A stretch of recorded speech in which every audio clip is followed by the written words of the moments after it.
Welcome to the Tech Egg. Don't get scrambled. Enjoy the video. In this video, I will show you how to make delicious mac and cheese. First, gather all your ingredients. You'll need 8 ounces of elbow macaroni, 4 tablespoons each of butter and all-purpose flour, and 2 cups of milk.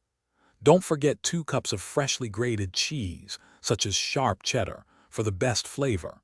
Having everything prepped makes the cooking process much smoother and more enjoyable. Next, let's cook the macaroni. Bring a large pot of salted water to a rolling boil.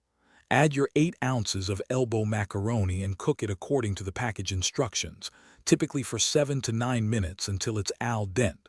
Once cooked, drain the pasta well in a colander. Do not rinse it, as the starch helps the sauce adhere better. Set the drained macaroni aside while you prepare the cheese sauce.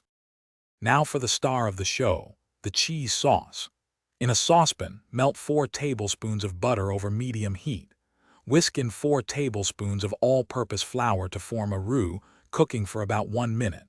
Slowly pour in 2 cups of warm milk, whisking constantly until the sauce thickens. Remove from heat and stir in your 2 cups of grated cheese until it's completely melted and smooth. Season with salt and pepper to taste. Finally, it's time to bring it all together.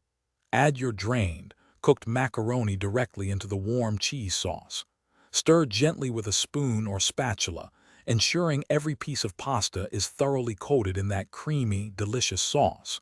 Serve your homemade mac and cheese immediately while it's hot and gooey.